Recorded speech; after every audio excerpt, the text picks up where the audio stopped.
Bonjour et bienvenue dans l'espace surprenant de l'innovation. La technologie numérique nous offre de fascinantes créations qui façonnent notre avenir, mais c'est déjà même notre présent. Et ne pas s'adapter, c'est prendre le risque d'être déconnecté. Eh bien, cette révolution numérique nous connecte à des outils ou gadgets véritables facilitateurs de la vie courante. Il y a quelques années, l'Afrique était le dernier maillon des marchés à recevoir des innovations importantes d'Occident ou d'Asie. Eh bien, ça, c'était avant. Des génies des technologies, pur jure africains, les sortent de leur laboratoire. Ici même, comme notre invité, Richard Ojrado, jeune béninois dont la réputation et les innovations voyagent au-delà de nos frontières. Avec ses objets connectés, il est devenu la star des réseaux sociaux. Richard Ojrado, bon retour sur la télévision nationale dans CRIA, un espace dédié aux inventions et innovations. À nouveau, bonjour Richard. Bonjour Rebecca, comment vas-tu? Ça va très bien chez toi. T'es rayonnante là. Merci beaucoup. Alors c'est toi la star ici. Commençons déjà par ta nouvelle vie starisée sur les réseaux sociaux. Comment est-ce que tu vis cela en fait? Ben, je le prends bien, parce que je pense qu'on a quand même travaillé pendant longtemps. Après, étant un bon bosseur, il faut rester juste bosseur, concentré et garder la tête sur les épaules pour pouvoir atteindre les objectifs. Ouais. C'est important. Ouais, d'accord. On a vu aussi ton retour, parce qu'il faut le dire, tu n'étais pas sur le territoire, tu es revenu il y a quelques jours. Oui. On a vu cette vidéo sur les réseaux sociaux où tu as été accueilli en fanfare.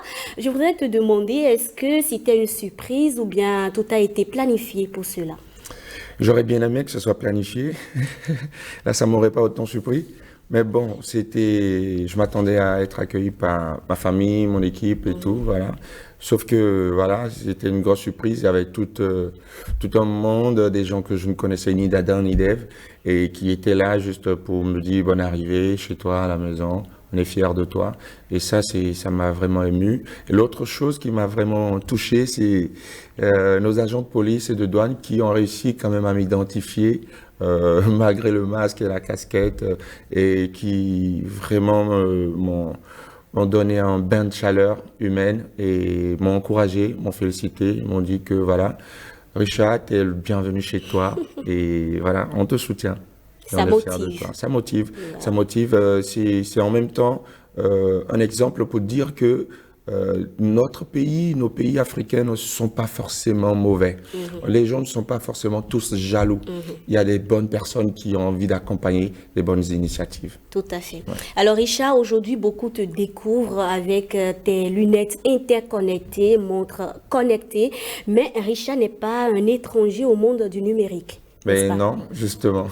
Merci. En fait, j'ai fait pas mal de choses dans le secteur du numérique. J'ai contribué à la rédaction du Startup Act du Bénin en collaboration avec le ministère du numérique et iFor Policy, une organisation internationale dont je suis le lead au Bénin. Je suis aussi le représentant et manager du Hub Initiative for Africa au Bénin. Voilà. Et après, je suis consultant, formateur pour le groupe Facebook. Je suis le programme Boost with Facebook avec lequel on a formé plus de 4000 personnes au Bénin. Voilà, avec une collaboration Summit City, ministère du numérique et plein d'autres MTN, voilà. D'accord. On en vient maintenant donc à ces objets interconnectés que tu as créés avec ton équipe. Parle-nous, quelle est l'origine de tout ceci? D'où est partie l'idée en fait? Ben, je vais vous parler de la genèse de Richard Ojrado dans l'entrepreneuriat. Ouais. Vous savez, moi, à 14 ans, j'étais déjà à l'université. À 14 ans, mais à l'université de mon père, dans l'université de la vie. C'était mon grand professeur, c'est avec lui que j'ai appris à faire le commerce, à découvrir le numérique, les appareils électroménagers, parce que c'est ce qu'on vendait. Et on faisait le tour de la Côte d'Ivoire pendant mes vacances. Donc alors là, j'ai été formé et après, la première fois, depuis mon retour au Bénin, j'étais très, très, très épris par Facebook et je voulais faire mieux ou quelque chose d'extraordinaire. Alors j'ai conçu Easy Contact. C'était un projet qui, 3 ans après, je découvre WhatsApp, quoi, et c'était carrément similaire. Et pour moi, c'était un échec parce que moi, j'avais pas les moyens de développer cette solution à l'époque. Et je suis pas non plus ingénieur en informatique. Donc moi, je suis juste un gros curieux qui est un bon autodidacte, qui sait qu'il est capable de faire des choses.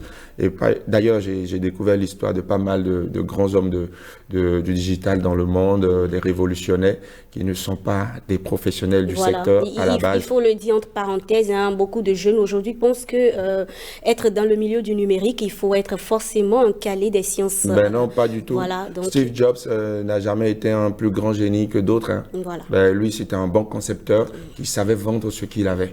Voilà, et vous avez l'exemple de Elon Musk qui a aujourd'hui ce qu'il est, alors qu'il n'a jamais été un expert en automobile, jamais en aérospatial. Mais pourtant, il fait secouer tout ce secteur-là et arrive même à confondre les experts de ce secteur-là. C'est pour dire que vous pouvez, en fait, à partir du moment où vous apportez une solution à un problème, vous pouvez.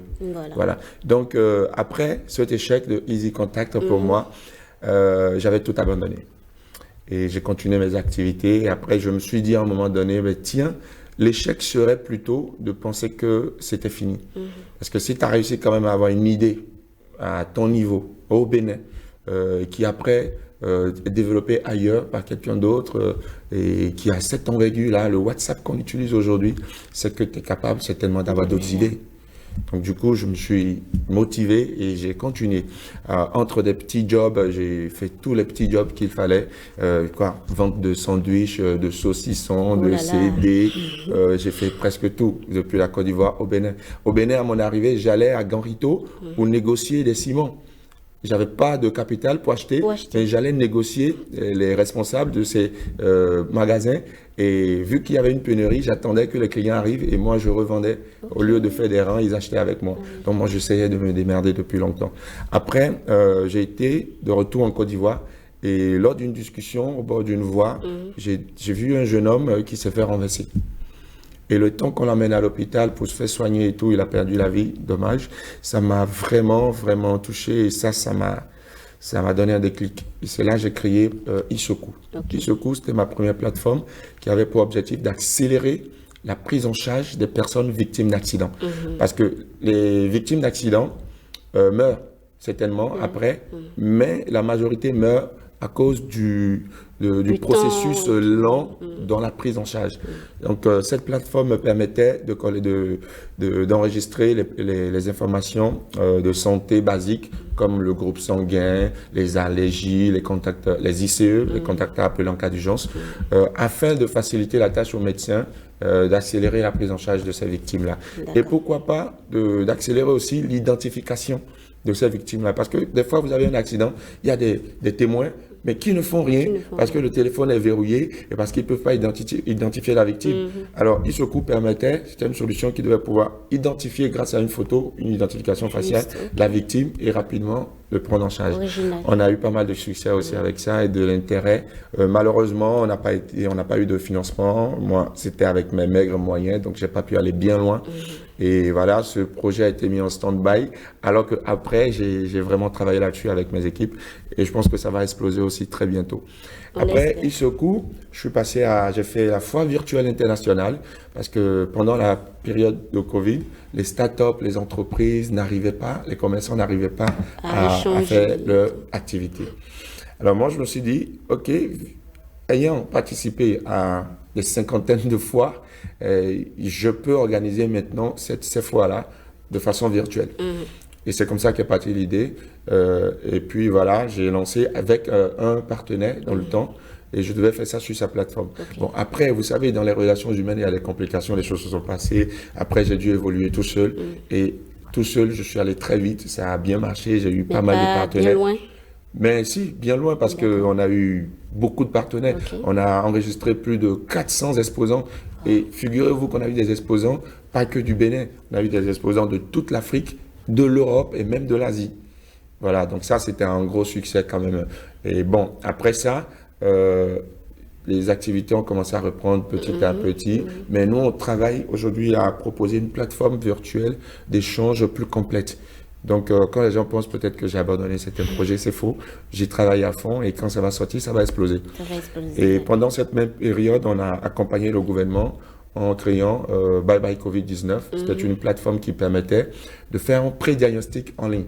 Donc, de savoir, après avoir répondu à un questionnaire, si on a pris trop de risques étant exposé, ou ce qu'il faut faire rapidement un test ou pas, ou si on n'a pas pris autant de risques et qu'on est dans le vert, c'est-à-dire il y avait deux signaux, le rouge ou le vert. Quand vous êtes dans le rouge, ça veut dire que vous avez pris trop de risques, il faut faire un test, il faut vous isoler et puis avoir des résultats et avis de médecin. Quand vous êtes dans le vert, ça veut dire que vous n'avez pas pris du tout de risques, donc il faut respecter les gestes barrières et vous protéger. Et voilà, ça a été publié sur le site du gouvernement. Voilà, bon, c'était bien déjà que ça soit reconnu. Et voilà, après ça, moi, j'avais une expérience depuis 3 années passées qui était enfouie en moi. Au cours d'une soirée, parce que j'ai des témoins, il y a des gens qui m'ont connu, qui m'ont vu faire tout ce parcours-là au Bénin. J'ai été manager de restaurants, de bars, de boîtes de nuit. Après, j'ai racheté encore une boîte de nuit dans laquelle j'étais manager. J'ai été directeur marketing d'un hôtel et tout. Bon, je ne vais pas citer les noms. Tu as fait un peu de tout. Ben oui, et ça m'a vraiment connecté au monde, à tous les mondes, en fait, le jour et la nuit. Donc, j'avais tout ce monde-là que je côtoyais. Et au cours d'une soirée arrosée, j'ai perdu mes 2 téléphones. En même temps? En même temps. Le téléphone personnel et professionnel. Donc, ça veut dire que toutes les données personnelles et professionnelles étaient dans les mains d'une personne aux intentions inconnues. C'était un choc. Alors, je m'achète un nouveau téléphone. Pour moi, la même chose ne doit pas m'arriver. Alors, je me suis mis à chercher des solutions anti-vol. Je me suis rendu compte, malheureusement et heureusement en même temps, malheureusement parce que aucune de ces solutions existantes n'était efficace pour moi parce que c'était en griffe des médecins après la mort. C'est lorsque votre téléphone est perdu, il faut le géolocaliser. Mais c'est trop tard. Aujourd'hui, c'est trop tard. Votre téléphone, il peut être flashé, vous perdez tout. C'est clair. Donc, moi, je n'étais pas satisfait. Heureusement, parce que je me suis dit, bon, étant entrepreneur, il faut que je trouve une solution. Alors, j'ai commencé mes recherches, à travailler là-dessus et j'ai fait IceWatch V7. Donc, c'était mon premier produit. Et c'est comme ça que je suis parti dans l'histoire, l'aventure de Ice World Tech que vous connaissez aujourd'hui, Asuka Spirit. Donc, je suis arrivé à avoir une formule qui n'existait pas. Donc, lorsque ma montre se connecte, la IceWatch V7 se connecte à votre téléphone, peu importe le système d'exploitation, que ce soit Android ou iOS, lorsque vous vous en éloignez à plus de 3 mètres, la montre déclenche une alerte par vibration sur votre poignet et pour vous dire, attention, vous vous éloignez de votre téléphone ou quelqu'un est en train de vous le voler. Ce qui fait que à plus de 3 mètres, vous avez le temps de récupérer votre téléphone. Et c'est ça qui est préventif. C'est une action préventive. Et bon, je n'avais pas les moyens de produit et je ne savais pas comment le faire en ce moment. Et grâce à un partenaire pour qui j'étais consultant sur des idées de produits, il m'envoyait des produits, quelqu'un que j'avais rencontré à un événement et tout. Alors, j'ai demandé à avoir une usine avec qui travailler. Ça n'a pas été facile. Parce qu'au début, ils m'ont dit non, c'est pas possible. Le Bluetooth n'est pas une technologie fiable sur laquelle on peut mettre des limites et tout pour pouvoir créer une alerte. Ça ne marchera pas. Ok, moi j'ai réétudié la question et j'ai sorti maintenant la boîte secrète qui fait que ça marche. Donc c'est de créer un 3e point relais qui marche, qui est intégré. Mais comment on le fait, on ne peut pas le dire, c'est notre secret. Et c'est parti, j'ai eu mon premier prototype et je l'ai bousillé tellement je le testais qu'il y a des choses qui ne marchaient pas. Et ça c'est le dernier prototype que j'ai fait. Mais je l'ai tellement bidouillé aussi que vous allez remarquer qu'il est dévissé partout. J'ai tellement travaillé dessus. Et là, c'est mon bébé que je porte tout le temps. Tout le temps. Voilà. J'ai pas pu produire cette montre parce qu'il fallait produire quand même une certaine quantité. D'accord. Alors, l'originalité de tout ceci, c'est quand même la prévention, c'est ça? Oui, de la montre anti-vol. C'est de là que tout est parti. À partir d'un problème que j'ai eu, j'ai apporté une solution. Et c'est cette solution qui est devenue un produit, qui est une montre connectée, comme toutes les autres, mais avec une plus-value qui est l'antivol préventif. Donc, protégez aujourd'hui votre smartphone, qui est plus que votre meilleur ami parce qu'il sait tout de vous. C'est ce qu'il faut faire en fait. Donc, moi j'ai perdu mon téléphone, c'était mon problème. Mais je me suis rendu compte que des millions d'utilisateurs de téléphone à travers le monde entier ont le même problème que moi. Donc, ça faisait un marché, une opportunité. Les gens m'ont souvent demandé, mais pourquoi les grandes marques n'ont pas développé ça avant toi? Tu crois que c'est tellement parce que ça ne marche pas? J'ai dit non. Il y a deux options, deux éventualités. Si les grandes marques n'ont pas développé, soit c'est parce qu'ils préfèrent bien qu'on perde nos téléphones, parce que ça fait un marché Pour pour eux. pouvoir acheter. Même si ce n'est pas le cas, je ne sais pas. Ou soit l'autre option, l'autre éventualité, c'est qu'ils n'y ont pas pensé. Parce qu'il y a des innovations qui sont tellement évidentes, qui paraissent évidentes quand on réalise après. Alors que les grands, en fait, ils n'ont pas le problème que moi j'ai. Ouais. Le PDG de Apple, par exemple, ne va pas perdre son smartphone. Mais son environnement ne lui permet pas de perdre son smartphone. Voilà. Et moi, mon environnement me permettait de perdre mon smartphone. Donc, c'est mon problème. Et c'est parce que moi, j'ai ce problème que je suis censé être celui qui doit apporter la meilleure solution, la plus efficace. Voilà, tout à fait. Voilà. Alors, aujourd'hui, il n'y a pas que la montre interconnectée, il y a aussi d'autres gadgets numériques. Oui. Bien sûr. Et vu que on a perdu pratiquement 3 ans sur le projet de la montre, on n'arrivait pas à rassembler des fonds, alors que j'ai fait une vidéo du concept que j'ai publié et en 48 heures, on a eu 12 000 plus intentions d'achat. Okay. Ce qui me confortait dans la position du produit qui était bon, qui était intéressé par le marché. Bon, alors pour moi, il fallait trouver la stratégie en tant qu'entrepreneur d'aller de l'avant. Et un soir, j'étais à Paris avec mon épouse et je regardais à travers le Velux et je voyais des petits flocons de nuages tomber. Et en quelques minutes, ces flocons-là sont devenus une masse de neige. Je me suis dit, tiens, ces tout petits flocons, ensemble, sont très puissants, quitte à me barrer la vue. Alors je me suis dit, mais pour créer une marque, c'est pas avec un seul produit qu'on peut le faire. Il faut plusieurs produits, il faut diversifier. Et là, je me suis lancé, j'ai dit, il faut que je travaille sur 2 nouveaux produits. Voilà. Mais je ne me lance pas comme ça, donc je cherche des problèmes, j'identifie les problèmes, j'apporte des solutions. Alors, en conduisant, je me suis surpris prendre mon téléphone et en décrochant un appel. Je me suis dit, ah ouais, ça c'est dangereux carrément. Et j'ai commencé l'aventure des lunettes connectées. Voilà. Je n'ai pas inventé les lunettes connectées. J'ai apporté en plus aux lunettes connectées, à ma façon. Parce que Apple et Google ont créé avant moi des lunettes connectées, mais qui n'ont pas marché du tout. Okay. Et pourquoi? Parce que ces lunettes connectées étaient truffées de trop de technologie. Vous savez, c'est pas pratique d'avoir des vidéos sur les verres. Parce que si vous conduisez qu'il y a éruption de vidéos là, vous êtes en danger. Justement, donc vous allez mettre en danger votre vie et la vie des autres. Justement, et des produits c'est des produits qui étaient trop intrusifs. La preuve aujourd'hui, même mes nouveaux concurrents avec qui je suis collaborateur sur d'autres thèmes, Facebook et Ray-Ban, ont lancé un nouveau produit, des lunettes connectées avec des caméras embarquées. Et je m'ont tagué pour me dire, ah voilà. J'ai dit, oui. Mais c'est pas la même chose. C'est pas pareil, moi. Et vous verrez la suite. Et ce que j'ai dit, c'est ce qui est en train de se passer.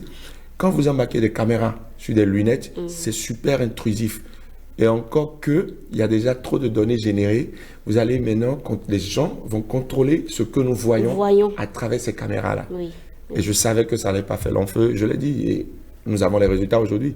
Je me fais attaquer par pas mal de personnes et là, ça ne va pas. Moi, j'ai été curieux d'aller même sur le stand, à l'exposition sur moi, Paris, et j'ai challengé le produit. Quand j'ai présenté mon produit, mais les gens, ils voulaient tout de suite acheter le mien. Pourquoi? Parce qu'il était simple, chic et accessible. Voilà. Donc 3 fois moins cher que les produits qui sont proposés. Accessible parce que c'est un prix relativement moins cher et chic parce que c'est très simple. Vous prenez mon concurrent américain Bose par exemple, ses lunettes n'ont pas la même finesse que les miennes. Les branches sont super grosses et c'est super cher. C'est ça que vous avez porté? Oui, je porte les lunettes connectées AS là. C'est ce que le ministre ABT, le ministre d'État, a essayé récemment. On a fait plusieurs modèles, les modèles soleil, qui ressemblent à pas mal de lunettes aussi existantes, parce que l'objectif, c'est pas de faire des choses extravagantes. C'est des choses très simples dans lesquelles les gens se reconnaissent et qui parlent aux gens. Et qui répondent à des préoccupations. Justement. Donc, pour créer des modèles, il faut créer des modèles auxquels les gens sont habitués déjà, avant de pouvoir créer autre chose qui n'existe pas du tout. Donc, c'est dans ce processus que nous sommes. Et après, on est choqué d'entendre des gens dire que ça ressemble à tel modèle. On a vu ça en Chine, on a vu ça là-bas, on a vu ça ici. Mais sincèrement, déjà, je suis sûr que quelque part, tu ressembles à quelqu'un dans le monde. C'est sûr. Et si c'était aussi facile, Parce que j'entends les gens dire souvent, c'est trop facile d'aller en Chine et de coller des logos et de venir vendre sur le marché et dire que c'est une innovation. Mais je suis désolé, aucune marque au monde n'a développé l'antivol préventif de AS World Tech. Voilà. Alors, à 3 mètres de distance pour la lettre, non, ça n'existe pas, par exemple. C'est Richard Odrado qui l'a créé. Et justement, Richard, pour toutes ces personnes-là qui n'y croient pas encore, nous, on était quand même dans vos locaux et on a pu enregistrer ce reportage. Regardez. De cette tablette, Richard et ses collaborateurs accouchent de leurs idées, créent le design et sortent des produits technologiques de dernière génération. Des montres interconnectées à votre smartphone pour éviter vol et perte, des lunettes pour appeler et écouter de la musique ou encore des ordinateurs portatifs Core i7. Un Core i7 de 8 Go de mémoire RAM. Nous avons la possibilité d'en produire de 16 Go de mémoire RAM avec un disque du SSD super rapide ASBook Pro Shango. Asuka Spirit World Tech, une marque high-tech africaine pensée et conçue par ce Béninois.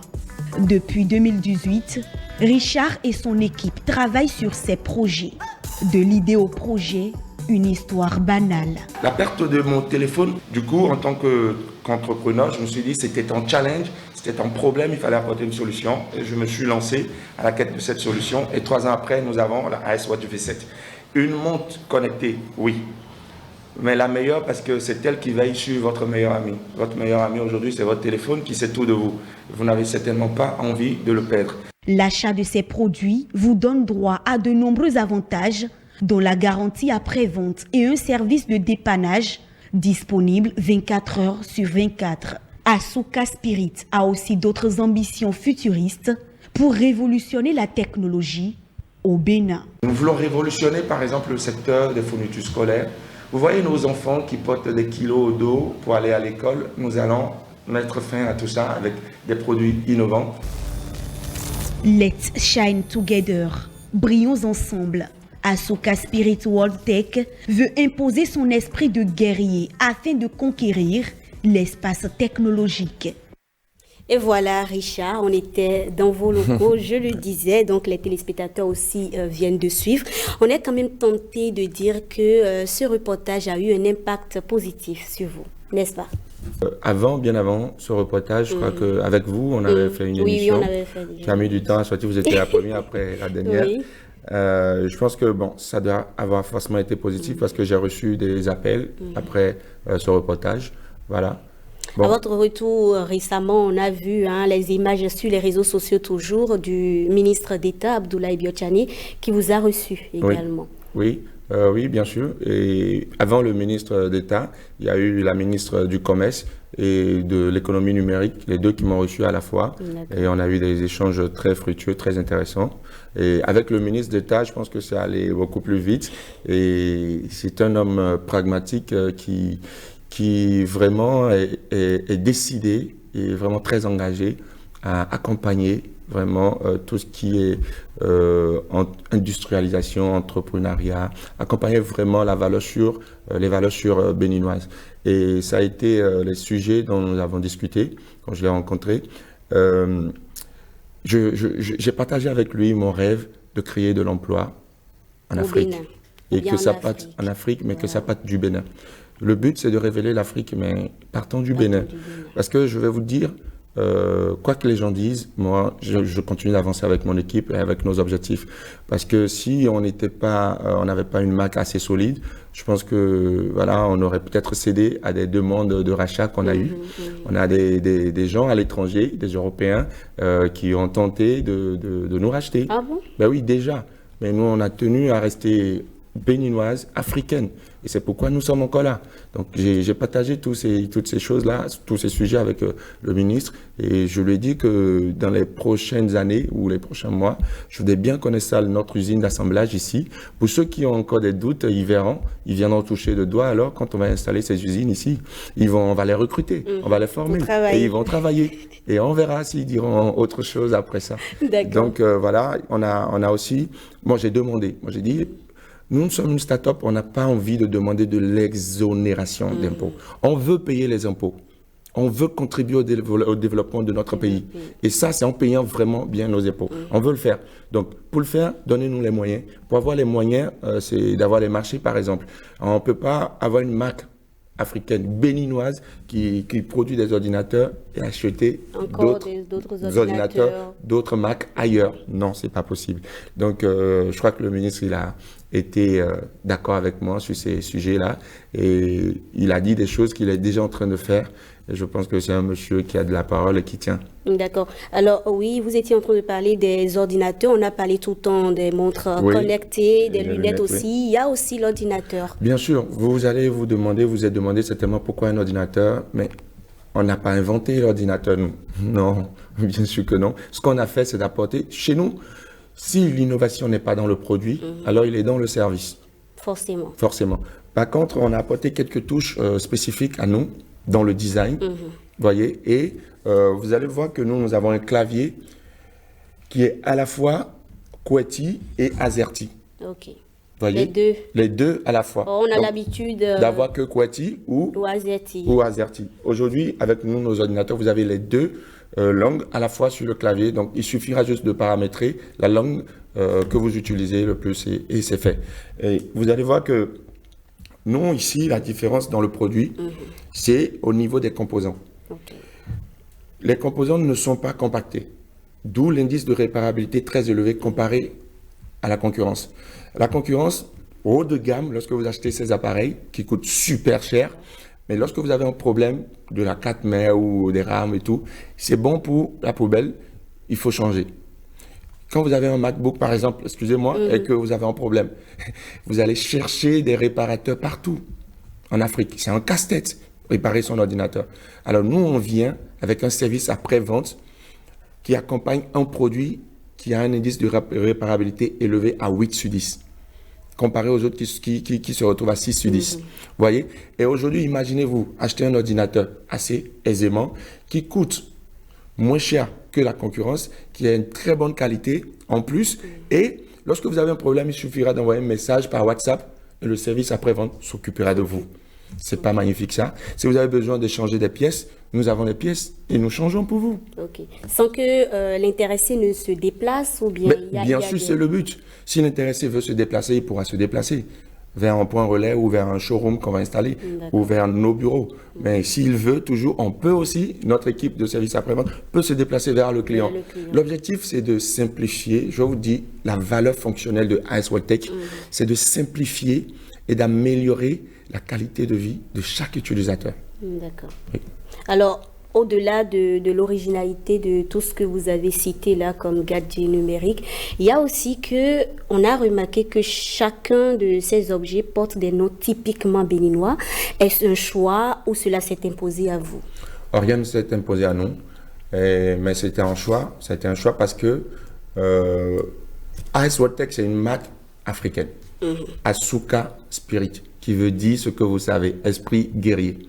Bien, le but, c'est que moi, je suis choqué d'aller en magasin et de retrouver que des marques qui ne viennent pas d'Afrique.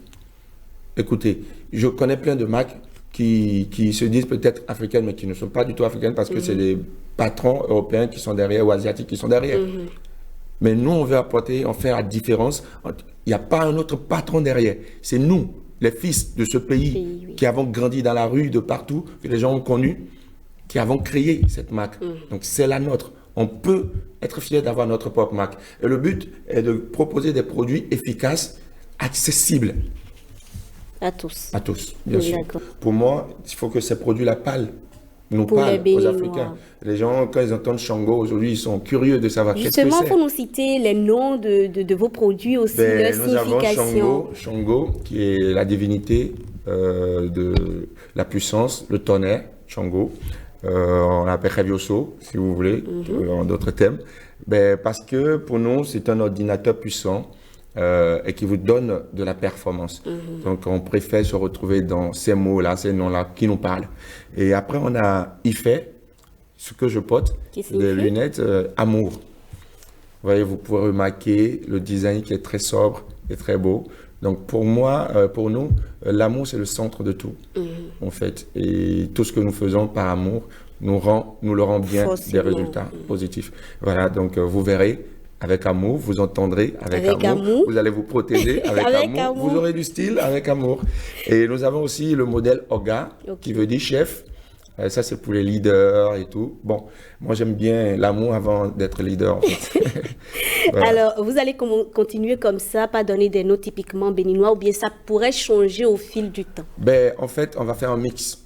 On va faire un mix. Parce que vous avez cet ordinateur, le Core i7 qui est Shango, et le Core i3 qui est Mid Notebook. Vous voyez, c'est une marque qui n'est pas, qu'on ne crée pas pour que l'Afrique. Parce que j'ai souvent dit, quand on crée une entreprise, il ne faut pas se limiter à son pays, il ne faut pas se limiter à sa région, il faut aller à l'international. C'est pourquoi nous sommes obligés de collaborer avec des partenaires vraiment puissants à l'étranger pour avoir des produits de normes internationales. On ne veut pas faire de l'à peu près. Et la preuve aujourd'hui, on a des commandes. En Europe, partout. Et vous voyez, ce qui est intéressant et incroyable, pour même les gens qui disent qu'on peut-être on va juste acheter des produits et tout, mais pour coller, d'accord. Mais pourquoi des Chinois achètent nos produits? Vous vous imaginez 2 Chinois qui ont acheté des ordinateurs chez AS? Ben, on se pose des questions. C'est parce qu'il y a une plus-value. Et au-delà du business, mes partenaires nous respectent. Vous savez pourquoi? Non. Parce qu'ils disent, vous avez de vraies valeurs. Vous prenez la synergie. Quand on dit AS World Tech, on dit let's shine together, on dit brillons ensemble. Pourquoi ensemble? Parce que pour moi, le péché mignon de l'Afrique, c'est l'individualisme. Il faut qu'on se mette ensemble et qu'on travaille. On ne peut pas être tous patrons, c'est clair. Mais on peut être tous ensemble et grandir. Voilà. Contributeurs, d'une façon ou d'une autre. Un like, un partage, un soutien, un achat, une recommandation, c'est aussi une façon d'aider. Mais venir faire des critiques non constructives, ça ne sert à rien et ça ne nous avantage en rien du tout. Moi, je dis, les Africains peuvent. Écoutez, si nous ne connaissons pas quelque chose, nous irons apprendre. Forcément. Et nous allons repliquer. Ensuite, nous allons innover. La Chine, le Japon, on fait comment? Mais c'est la même chose. Ils sont allés d'abord apprendre. Ils ont copié des produits d'ailleurs et ils ont innové. Alors que nous, on saute des étapes et on va plus vite. Donc, profitons de l'ère de numérique, d'Internet et des dirigeants qui sont prêts à accompagner la jeunesse aujourd'hui. Mettons-nous ensemble. Soyons plus forts. Ce n'est que comme ça qu'on peut bâtir une nation plus forte ou une Afrique prospère. Parce que je le dis, le rêve africain n'est plus un rêve. C'est un chantier sur lequel nous sommes aujourd'hui. Et nous sommes tous acteurs. Quoi que nous fassions, même le paysan qui est au village, qui ne sait pas peut-être lire, peut contribuer. Et je vous jure, je suis sûr que quelque part, partout, dans les villages, dans des endroits reculés, il y a des jeunes qui ont des idées superbes qu'il faut peut-être accompagner, qui n'ont pas les moyens. Et on ne sait pas les chasser aujourd'hui. On se contente de crier, de décrier plutôt, d'aller contre, parce qu'on est jaloux et tout ça, c'est fini. Ceux qui sont d'accord, on va faire avec eux. Ceux qui veulent avancer, on va faire avec eux. On va se mettre ensemble, on va travailler, on va évoluer. Sur nos ordinateurs, nous prévoyons installer des applications, des Africains qui développent de belles applications, par exemple. Collaborer avec eux. Et figurez-vous, il y a des produits innovants qui arrivent. Nous allons lancer nos smartphones. Et des smartphones de dernière génération, avec un design, waouh! Vous voyez? On attend de voir quand même. Et on aimerait bien installer des applications des nôtres, de nos startups. Il y en a quand même, il y en a quand même ces applications-là qui se développent au Bénin. Bien sûr. Nous, on fait du hardware, on va s'associer avec des gens qui font du software et on va grandir ensemble. C'est ça, en fait, qui développe une nation. C'est ça. Brillons tout simplement ensemble. Brillons Alors, ensemble. Richard est dans l'entrepreneuriat depuis combien d'années déjà, à peu près? Mais je dis depuis mes 14 ans. Mais de façon officielle ici, sur le terrain, je le dis depuis 8 ans. Ok. Alors, la vie de l'entrepreneur, c'est dur, passionnant. Comment ça se passe en réalité? Je vais vous dire tout de suite, les gens, j'entends souvent, ne soyez pas salarié, quittez votre emploi, entrepreneur, je vous dis non, arrêtez ces conneries. C'est faux. C'est faux, très faux. Gardez son boulot, c'est important. Gardez votre boulot. Si déjà vous arrivez à avoir un boulot, c'est que vous avez des compétences, vous êtes bon quelque part. Et gardez-le bien. Parce que avant d'entreprendre, il faut être prêt. Ce que moi j'ai vécu, c'est incroyable, je vous dis.